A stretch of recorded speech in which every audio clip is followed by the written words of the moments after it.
नेपाली कांग्रेसमा एउटा हिन्दीमा भनाइ छ, ज्यान जाएगा घोडा नहीं खाएगा। अर्थक जेसुकै होस् तर कम्युनिस्टसँग मिल्नु हुँदैन भन्ने पुरानो धारणा, त्यो नयाँ धारणा होइन, नेपाली कांग्रेसको पुरानो धारणा थियो। त्यही धारणाले 7 सालको आन्दोलनको उपलब्धि टिकाउन सकिएन, 15 सालको निर्वाचनको परिणाम टिकाउन सकिएन, आन्दोलनका सहयात्रीमाथि प्रतिबन्ध लगाउने र प्रतिक्रियावादी प्रतिगामी शक्तिहरूसँग मिलेर लोकतन्त्र जोगाउँछु भन्ठान्ने एउटा भ्रान्त धारणा, त्यसका विरुद्ध पुष्पलालले प्रयास गर्नुभएको थियो। तर त्यस प्रयासलाई नेपाली कांग्रेसले स्वीकार्न सकिरहेको थिएन। मदन भण्डारीको नेतृत्व भएपछि त्यसलाई नेपाली कांग्रेसले स्वीकार्ने बिन्दुमा पुग्यो र 46 सालको आन्दोलन उहाँ महासचिव भएको 6 महिना पुरा हुँदा नहुँदा, त्यो 6 महिनाका बीचमै आन्दोलनको तयारी, संयुक्त मोर्चाको निर्माण, संयुक्त वाम मोर्चाको निर्माण आदि कुराहरू भइसकेका थियो र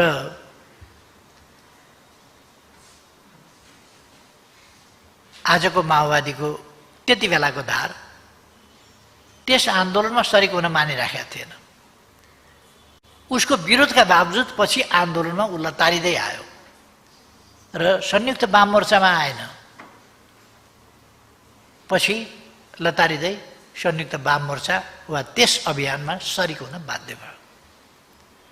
अर्थात् जो चाहेको छैन, नचाहेर पनि त्यस आन्दोलनले नचाहनेहरूलाई पनि घिसारेर ल्यायो। राजनीतिमा कहिले कहिले कस्तो हुन्छ भने साना कुराले राजनीति भएन र स्वार्थ नीतिलाई केन्द्रभागमा राखियो भने साना कुराले कहाँबाट कहाँ पुर्याइदिन्छ। अहिले हामीले हेर्यौँ भने राष्ट्रिय जनमोर्चा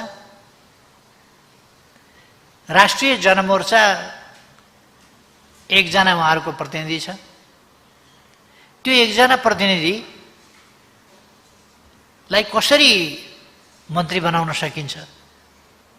उहाँहरूको राजनीति त्यति हो, हामीसँग हुँदाखेरि पनि राजनीति त्यति हो, अहिले पनि राजनीति त्यति हो। त्यसका लागि उहाँहरू कहाँ पुग्नुभयो भन्दाखेरि यताबाट हुँदैन भनेदेखि काङ्ग्रेसलाई समर्थन गरेर काङ्ग्रेसको नेतृत्वमा सरकार बनाएर भए पनि मन्त्री हुने, अथवा अब उहाँहरूको राजनीति कहाँ पुग्यो भन्दा विचारको प्रश्न रहेन, वर्गीयताको प्रश्न रहेन,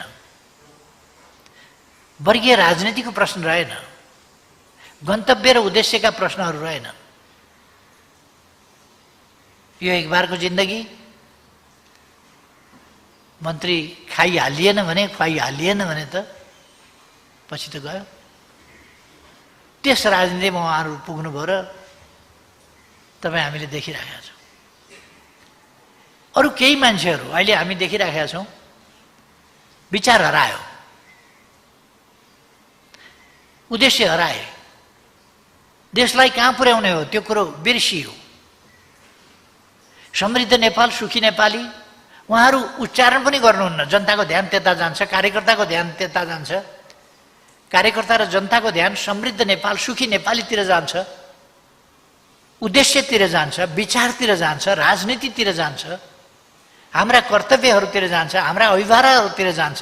त्यसो भएपछि व्यक्तिगत स्वार्थ, अहङ्कारहरू, महत्त्वाकांक्षाहरू र कुण्ठाहरूको व्यापार चल्दैन। जब मान्छे पोलिटिकलाइज हुन्छ त्यति बेला विचारमा चल्न थाल्छ, त्यति बेला। त्यसो भएर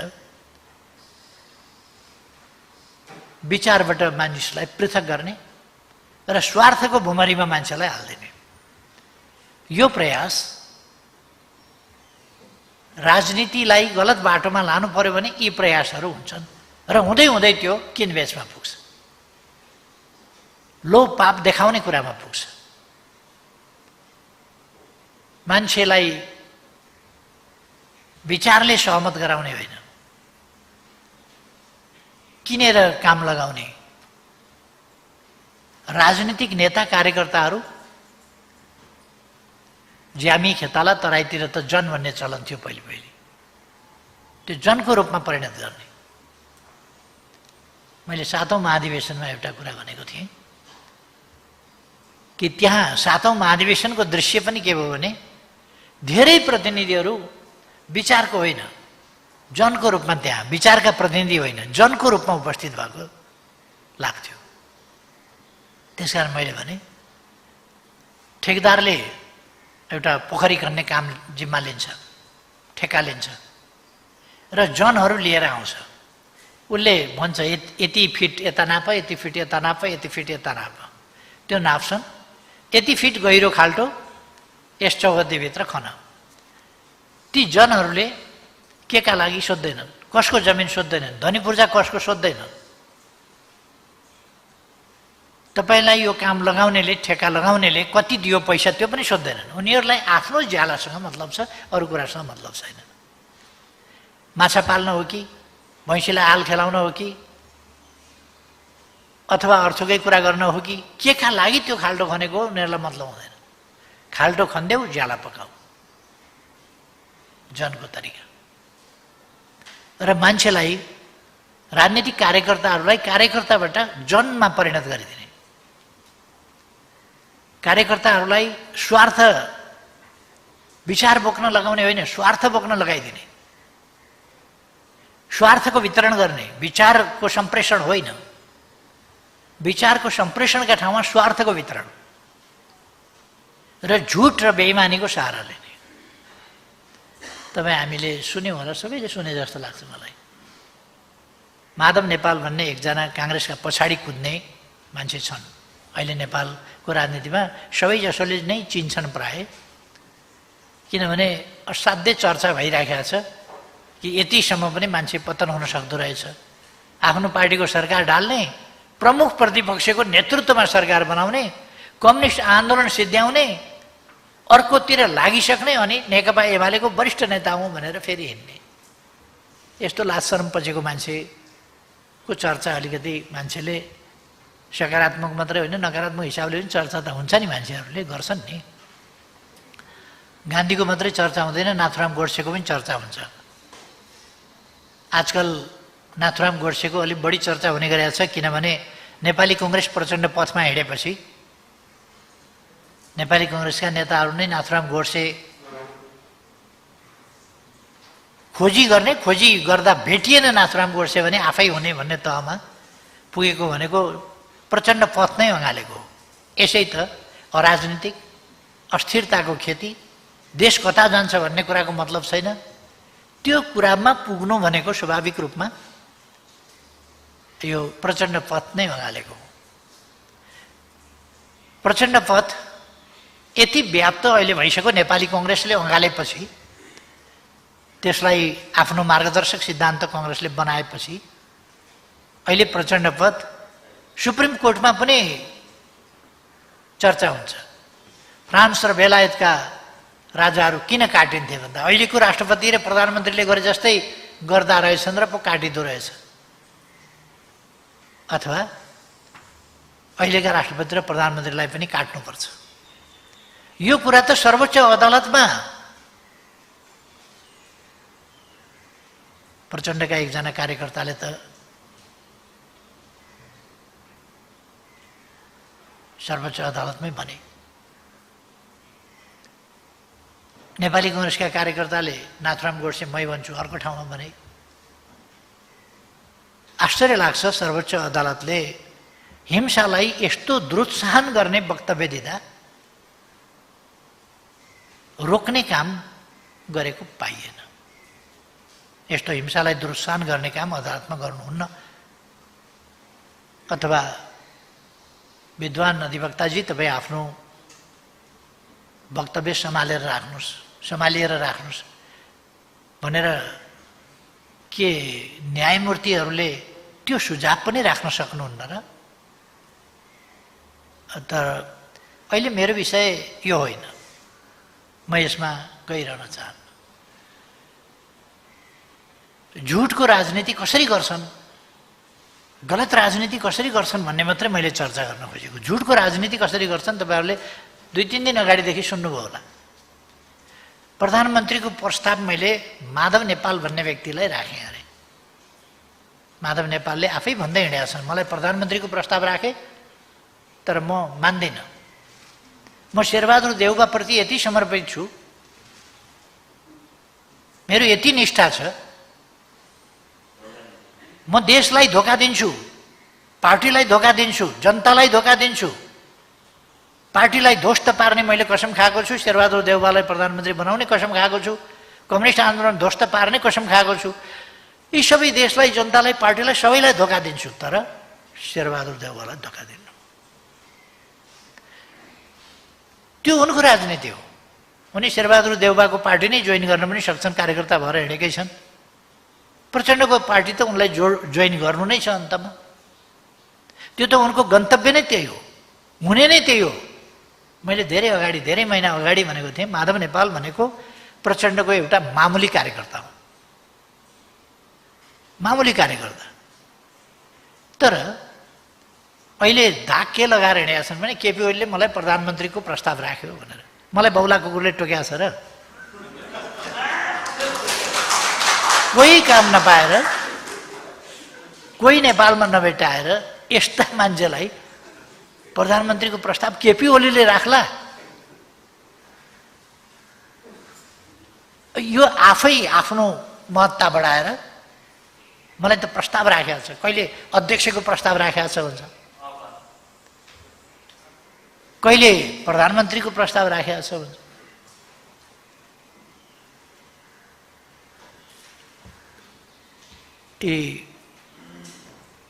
एक ढङ्गले भन्यो भने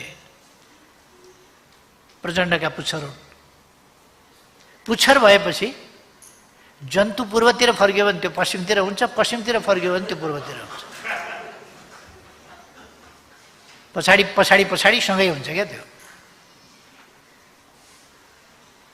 उनी यता जाउँ भन्यो भने त्यतै पछि पछि लाग्छ, कङ्ग्रेसतिर जाउँ भनेपछि पछि पछि लाग्छ। अस्ति महन्त ठाकुरजीलाई प्रधानमन्त्री बनाउन उहाँहरूले जोड गर्नुभयो, त्यो त डबलीमा भाषण गरेकै साथीहरूले सुन्नुभयो होला।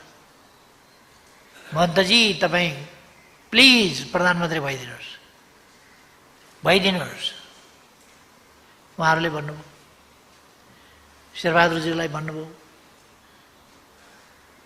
अनि के भन्नुहुन्छ भने मैले त छोडेको, मैले त त्याग गरेको। कोही कतिजनाले त्याग गरेको, त्यतापट्टिका सबैले त्याग गरे हुन् कि प्रधानमन्त्री पद? एउटा शेरबहादुर मात्रै लोभिरहेछन् त्याग नगर्ने, अरू सबैले त्याग गरे हो कि? यस प्रकारका झुटका खेतीहरू गर्छन्।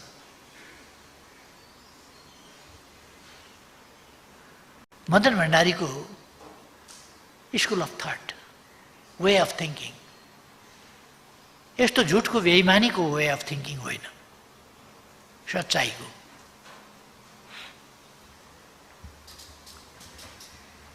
वास्तवमा हामीले सत्यको मार्ग अवलम्बन गर्नुपर्छ। देशप्रति निष्ठाको मार्ग अवलम्बन गर्नुपर्छ। एकछिनमा अहिले प्रचण्डले अस्ति राष्ट्रपति भन्दा त राजै राम्रो के भनेका र मान्छेहरूले छक्क माने। किन छक्क मान्ने? छेपारोले त रङ एकछिनमा फेर्छ त। खैरो खैरो मुढामा गयो भने खैरो खैरो खालको रङ बनाउँछ, अर्को खालको हरियो हरियोमा गयो भने हरियो हरियो रङ बनाउँछ, अलिक कालो बोक्रो भएका ठाउँमा पुग्यो भने त्यहाँ कालो कालो बनाउँछ। छेपाराले रङ फेर्छ त। कहिले कम्फर्टेबल सरकार बनाइदिन्छु भन्छ, कहिले यस्तो हुँदाखेरि पनि हाम्रा लोकतान्त्रिक छिमेकी के हेरेर बसेका छन्, किन हस्तक्षेप गर्दैनन् भन्छ। कहिले गणतन्त्र ल्याउने मै हुँ भन्छ, कहिले गणतन्त्र काम लाग्दैन, गणतन्त्र भन्दा त राजतन्त्रै राम्रो भन्न पुग्छ। कहिले यो राष्ट्रपति भन्ने संस्था भन्दा त राजै ठिक भन्न पनि पुग्छ। यो कुन सा ठुलो कुरा हो प्रचण्डलाई? कहिले विदेशबाट हतियार ल्याएर नेपाली जनताको नरसंहार गर्छ, नेपाली जनताले दुःखले थुपारेका जम्मा गरेका पैसाहरू ब्याङ्कका ब्याङ्क लुटेर सखा बनाइदिन्छ। साना सहकारी कृषि सहकारी लगायत लुटेर खतम बनाइदिया हुन्छ। संरचनाहरू ध्वस्त पारिदिया हुन्छ। निर्दोष आबाल वृद्ध वनिता बाल बालिका समेत ध्वस्त पार्ने अमानवीय जघन्य त्यस प्रकारका क्राइम गरेको हुन्छ। कहिले बाँदरमुडे घटाउँछ। नियन्त्रणमा लिएर महिनौसम्म नियन्त्रणमा लिएर मानिसहरूको निर्मम र त्यस प्रकारका जघन्य अपराधहरू गर्छ। अब अहिले फेरि लोकतन्त्रको मसिया भएर जो लोकतन्त्रको विरुद्धमा जनयुद्ध कसका विरुद्ध लड्या? कुन प्रणालीका विरुद्ध लडेको जनयुद्ध? मैले जनयुद्ध भनेको थियो। ती युवाहरूलाई परिवर्तनका सपना देखाएर सुन्दर भविष्यको सपना देखाएर कसैलाई मराइदिए, कसैलाई अपाङ्ग बनाइदिए, कसैको घर व्यवहार क्षेत विच्छेद बनाइदिए। अरब जाने सुरु कसरी भयो? मान्छे देशभित्र होइन देश छोडेर भाग्नुपर्ने अवस्था कसले गर्दा आयो? तिनै मान्छे भाका फेरेर फेरि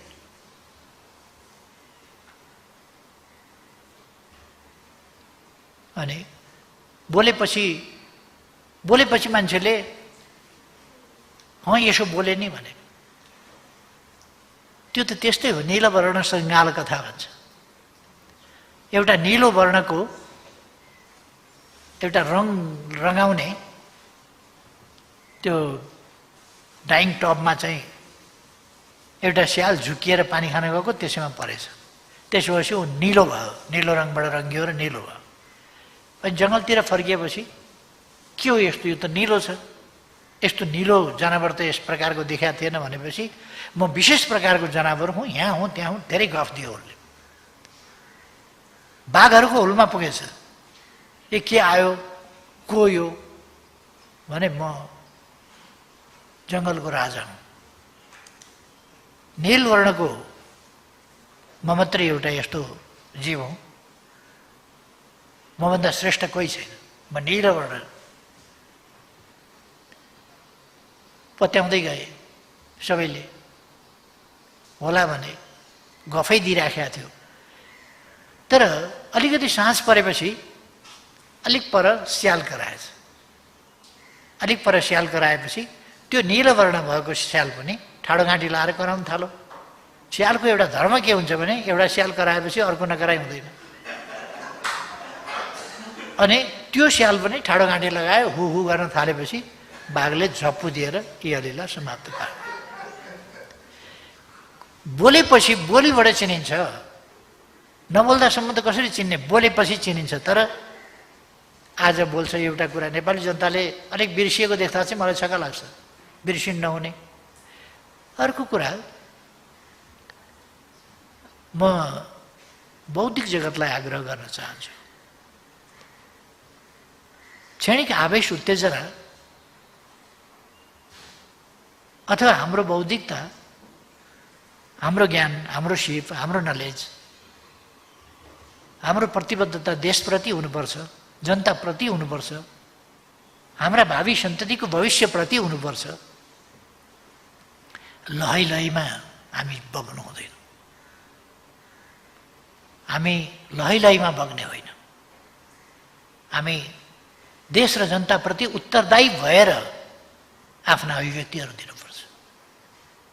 देशको सुन्दर भविष्यका लागि दिनुपर्छ र इमान्दारिताका साथ काम गर्नुपर्छ। अब मदन भण्डारीको सोच भनेको वैयक्तिक संकीर्ण तात्कालिक स्वार्थहरूको व्यापार गरेर हिँड्ने होइन। दीर्घकालीन रूपमा देश र जनताको भलो गर्ने, देशमा मेलमिलाप होस्, शान्ति होस्,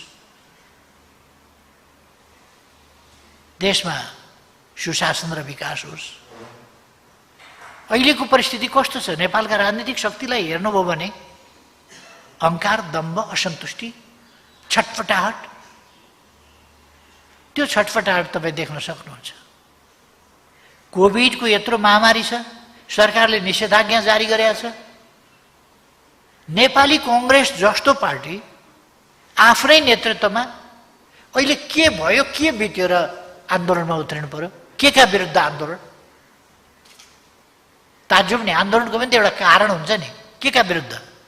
सरकारले विकास निर्माण गर्यो त्यसकारण, दार्चुलामा बाटो खन्दैछ त्यसकारण, महाकालीमा पुल बनाउँदैछ त्यसकारण, दैजीमा औद्योगिक क्षेत्र बनायो त्यसकारण, अथवा पूर्व पश्चिम राजमार्ग बनायो त्यसकारण,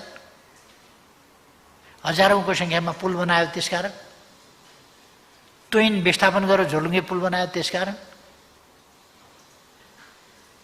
अचानक महामारी आयो, तर केही ठाउँमा नपुग्न सक्या होला, तर आम रूपमा अनलाइन शिक्षा सुरु गर्यो। यस्तो महामारी आयो अचानक, तर सम्पन्न देशहरूभन्दा पछि छैन नेपाल। त्यसअनुसार तत्कालबाट पहिलो स्वाब टेस्ट हामीले हङकङ पठाएर गरेका थियौँ। आज देशभित्रै पर्याप्त स्वाब टेस्ट हामी गर्न सक्छौँ, पीसीआर टेस्ट गर्न सक्छौँ। त्यो निःशुल्क गरेका छौँ हामीले। धनी देशहरूले निःशुल्क परीक्षण गरेका छैनन्, धेरै धनीहरूले निःशुल्क परीक्षण गरेका छैनन्। इन्सुरेन्सले कभर गरेको होला कतिपय ठाउँमा, त्यसबाहेक गरेका छैन। तर हामीले जहाँ इन्सुरेन्स भर्खर हामी सुरु गर्दैछौँ, हेल्थ इन्सुरेन्स, त्यस ठाउँमा हामीले त निःशुल्क परीक्षण, निःशुल्क उपचार, अब खोप ल्याउन थालेका छौँ हामीले। अस्तिदेखि खोप ल्यायौँ। हामी खोप उत्पादक होइनौँ, तर खोप उत्पादक नहुँदा नहुँदै पनि एसियामा खोप उत्पादक भारतभन्दा पछि हामी दोस्रो हौँ भ्याक्सिन सुरु गर्ने, र हामीले धेरै अगाडि बढाएका छौँ। हामी कहाँ भ्याक्सिनको अलिकति केही प्राविधिक कुराहरू होलान्। हामीले जसरी पाउने सोचेका थियौँ, हामीले पैसा पेमेन्ट गरिसकेको, तिरिसकेको पनि हामीले खोप पाउन सकेका छैनौँ।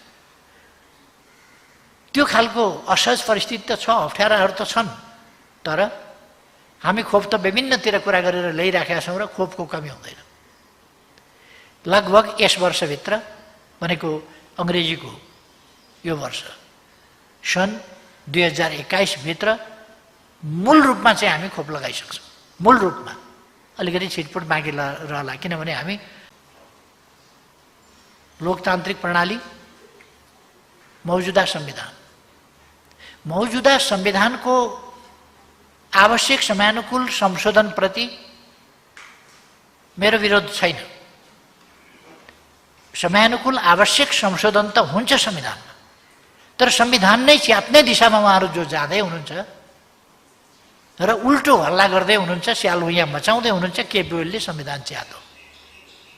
जनताका बीचमा जाउँ भन्दा संविधान च्यातिन्छ? जनता, सार्वभौम सत्ता सम्पन्न जनताका बीचमा फैसलाका लागि जाउँ भन्दा संविधान च्यातिन्छ? चुनावै हुन नसक्ने खालको परिस्थितितर्फ र चुनाव हुनै नदिने र भोलि पनि गएर हेर्नु होला, कथम कदाचित उहाँहरूका हातमा पुग्ने हो भने चुनाव हुनेवाला छैन। चुनाव उहाँहरूका हातमा पुग्यो भने चुनाव हुनेवाला छैन।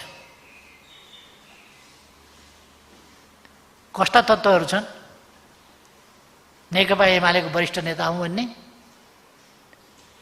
नेकपा एमाले ध्वस्त पार्ने, कांग्रेसको नेतृत्वमा सरकार बनाउने, कम्युनिस्ट आन्दोलनको रक्षाका लागि, लोकतन्त्रको रक्षाका लागि बन्ने, अनुशासनहीन, अराजक, योभन्दा अराजकताको नमुनाहरूको के हुन्छ? दुनियाँको लोकतान्त्रिक हिस्ट्रीमा कुनै पनि प्रकारको, कुनै पनि नामको पोलिटिकल मुभमेन्टभित्र माधव नेपाल जति यति अराजक, अनुशासनहीन र इमान नभएको मान्छे, जुन चिन्हमा भोट लियो, जुन पार्टीबाट भोट लियो, जुन आदर्शका लागि भनेर ढाँटेर हिजो भोट लिएर संसदमा आयो, जुन कार्यकर्तालाई ढाँटेर नेता बन्यो, यो बीचमै राजीनामा दिनु पर्दैन, मैले नयाँ राजनीति सुरु गरेँ, नयाँ विचार सुरु गरेँ भन्नु पर्दैन। उल्टै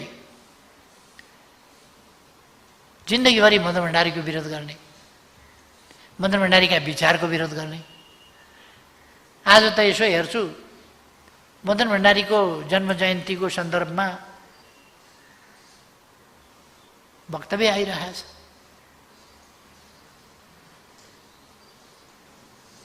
बेशरमको पनि हद हुन्छ।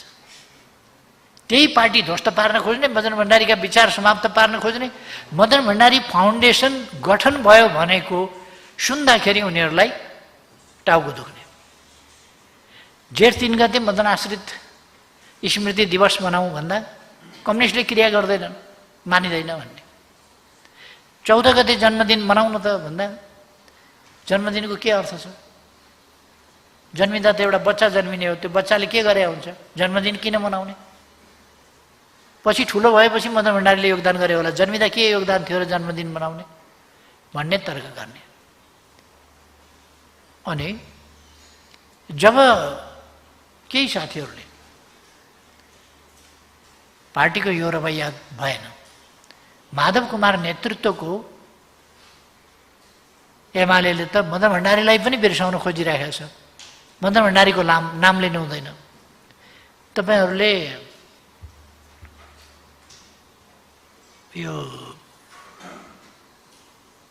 63 सालतिरको होला,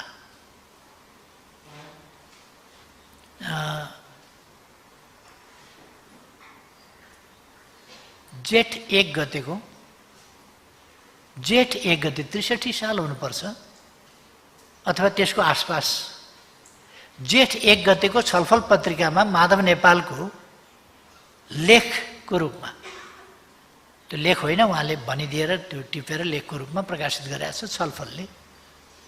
त्यो हेर्नुभयो भने थाहा हुन्छ मदन भण्डारीको बारेमा माधव नेपालले के भन्छन् भने, हिमाल टाढाबाट हेर्दा राम्रो हुन्छ, राम्रो देखिन्छ, तर नजिकैबाट हेर्नेलाई थाहा हुन्छ।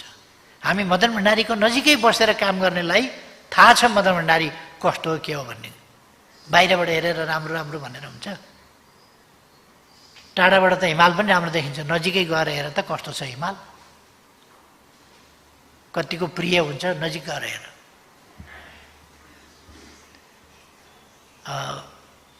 उहाँको त्यो बनाइदियो। मदन भण्डारीका राम्रा राम्रा कुरा गर्ने, सकारात्मक पक्ष भनेर राम्रा राम्रा कुरा गर्ने, नकारात्मक कुरा गर्नु पर्दैन। खोइ मदन भण्डारीका नकारात्मक कुराको चर्चा, मदन भण्डारीका कमी कमजोरीको चर्चा खोइ, खालि यो विचार त्यो विचार भनेको छ। यो कुरा उहाँले आफ्नो बनाइमा 3 गते मङ्गलबार पर्थ्यो, आइतबारको उसमा। त्यसो भएपछि त्यो छलफलमा आएपछि मैले उसै दिन एउटा आर्टिकल लेखेँ र दृष्टिमा, मङ्गलबारको दृष्टिमा मैले छपाएँ त्यसको खण्डनमा। त्यो छलफल र दृष्टि हेर्नुभयो हुन्छ साथीहरूले, त्यसै बेलादेखि माधव नेपालको के थियो र हाम्रो के थियो दृष्टिकोण भन्ने कुरा थाहा पाउनुहुन्छ। पार्टीभित्रै एउटा ठुलो सङ्घर्ष थियो। मदन भण्डारी भनेको टाढाबाट हेर्दा हिमाल राम्रो भए जस्तो मात्रै हो, वास्तवमा ठिक होइन भन्ने माधव नेपालको भनाइ। र मदन भण्डारीका राम्रा कुराहरूको चर्चा गर्ने यो तरिका ठिक होइन, नराम्रा कुराको पनि चर्चा हुनुपर्छ, मदन भण्डारीका नराम्रा कुराको खोजी हुनुपर्छ। उहाँको भनाइ पनि त्यही छ, खोजी हुनुपर्छ। के नराम्रा कुराको खोजी गरेर प्रचार गर्नुपर्ने हो माधव नेपाललाई खुसी पार्न? माधव नेपाललाई उहाँको कानमा उहाँको प्रशंसा, भजनको चिनी हालिदिएको मनपर्छ, अरूको केही कुरा मन पर्दैन। कसैले चिनी हालेन भने उहाँ चिनी जहाँ हालो, बरु शेरबहादुर कहाँ पुग्नुहुन्छ खाना चिनी हाली माग्न, तर उहाँ जहाँ चिनी कानमा हाल्ने मान्छे भेटिन्छ त्यहीँ कुद्नुहुन्छ। प्रचण्डका पछाडि किन कुद्नुभयो उहाँ? प्रचण्डले कानमा चिनी हालिदिने भएको हुनाले। प्रचण्डलाई के छ, देश बनाउनु छैन, आन्दोलन बनाउनु छैन, केही छैन, त्यत्रो वितरणा गरेर, यही देशमा वितरणा गरेर लोकतन्त्रका विरुद्ध लडेर आएको होइन। हामीले बडो मुस्किलले हतियार बिसाउन लगाएको होइन। अनि तानाशाही ल्याउँछु लाद्छु भनेको होइन।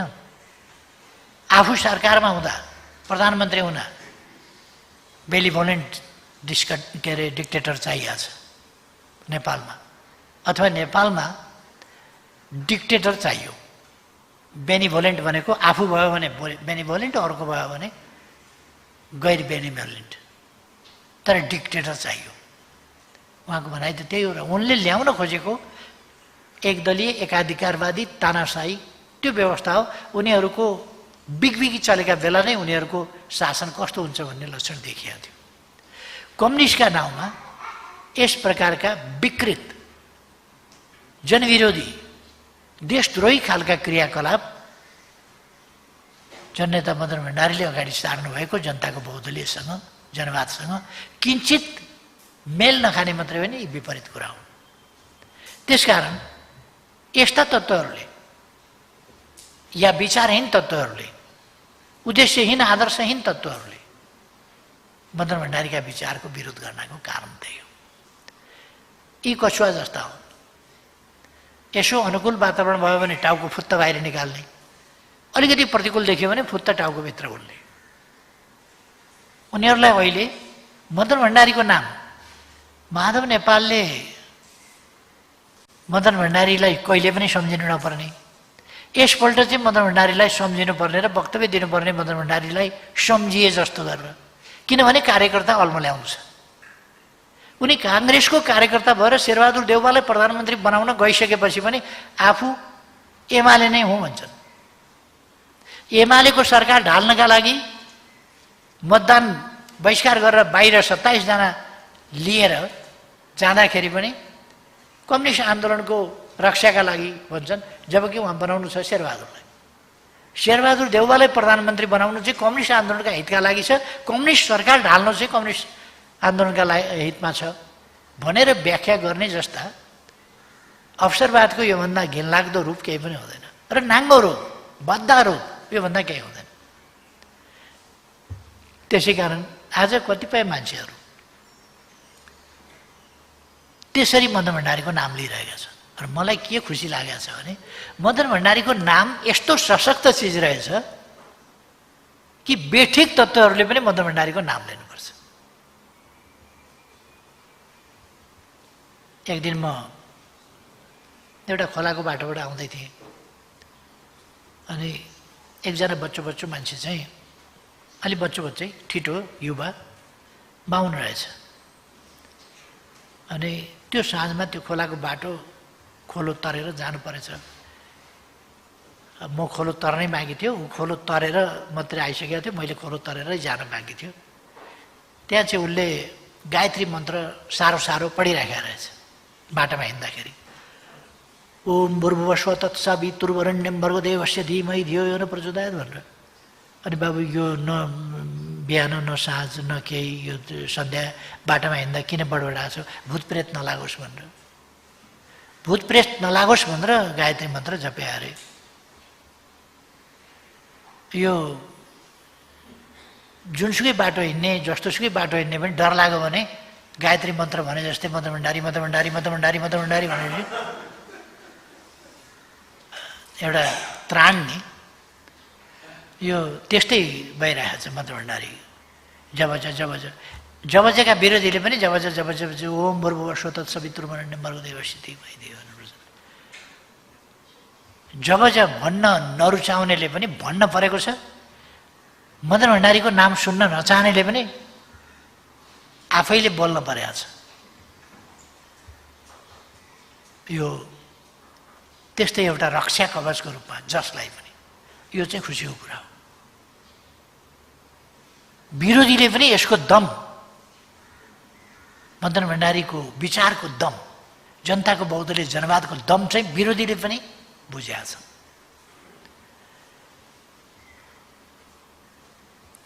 मदन भण्डारीले नेपालको सन्दर्भमा एउटा विकट अवस्थामा आन्दोलनको वास्तविक वैचारिक र साङ्गठनिक अगुवाई गर्नु आफ्नो कालमा। मदन भण्डारीको समयमा वैचारिक नेतृत्व, अरू कसैले वैचारिक नेतृत्व गरेन। उहाँको वक्तव्यलाई जनताले असाधारण ढङ्गले मन पराउने कारण के हो भने उहाँको विचारमा, वक्तव्यमा खालि वक्तव्य मात्रै हुँदैन थियो, राजनीतिक खालको वक्तव्य, वक्तव्यका लागि वक्तव्य, क्षणिक वक्तव्य, त्यो भनिसकेपछि त्यसको उपादेयता सिद्धियो, त्यस्तो वक्तव्य मात्रै हुँदैन थियो। उहाँको वक्तव्यमा एउटा बाटो हुन्थ्यो, एउटा गन्तव्य हुन्थ्यो र त्यो बाटोमा हिँड्ने तरिका र उपायहरू हुन्थे, जसबाट युवाहरू, जनताहरू यस मार्गमा हिँडेर यहाँ पुगिने रहेछ है भन्ने कुराको स्पष्टता प्राप्त गर्थे, मार्गदर्शन प्राप्त गर्थे। त्यसकारण मदन भण्डारीको वक्तव्य मन पराउँथे र सुन्न आउँथे मान्छे, सुन्न लालायित हुने कुरा त्यही हो। अहिले त्यसपछि हामीले हेऱ्यौँ भने देशको बारेका, देशको लोकतान्त्रिक प्रणालीको बारेमा, लोकतान्त्रिक प्रणाली भनेको कस्तो हो भन्ने बारेमा आम नेताहरूले चर्चा गरेर सुनिँदैन। जसले चर्चा गर्छ त्यो कुरा उनीहरूलाई डाइजेस्ट हुँदैन।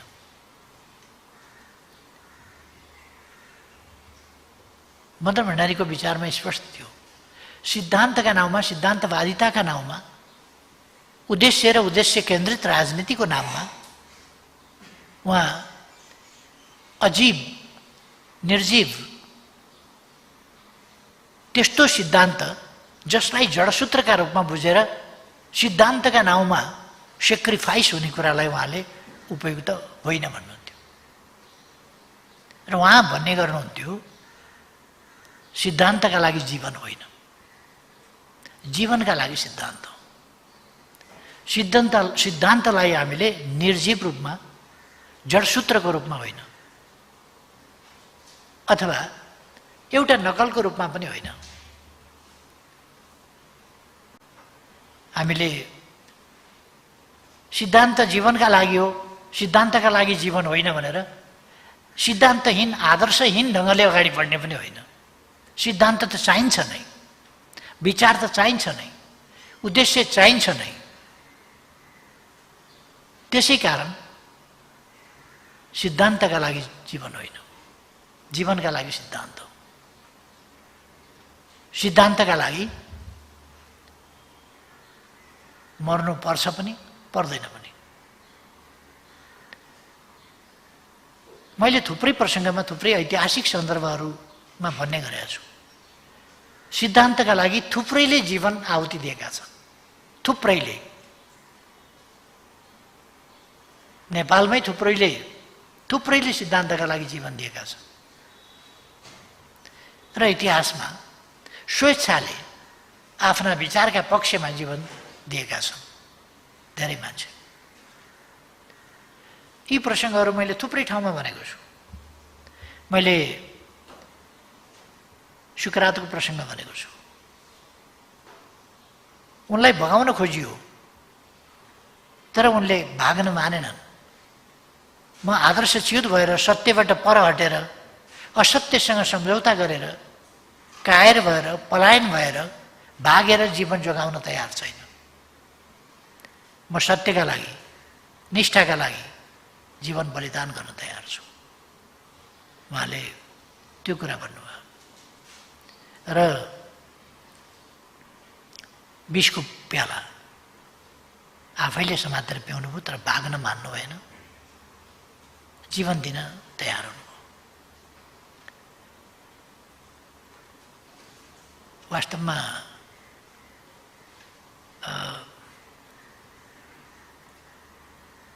सिद्धान्त भनेको जस्तो पायो सिद्धान्त होइन, सत्य सिद्धान्त, सत्यमा आधारित सिद्धान्त, सिद्धान्त जो मानव जातिको बृहत्तर हितका लागि समर्पित होस्, सिद्धान्त जो धरतीको बृहत्तर हित अथवा रक्षा सुरक्षा र भविष्य मानव जातिको भविष्य सुनिश्चित गर्ने कुराका लागि सिद्धान्त होस्।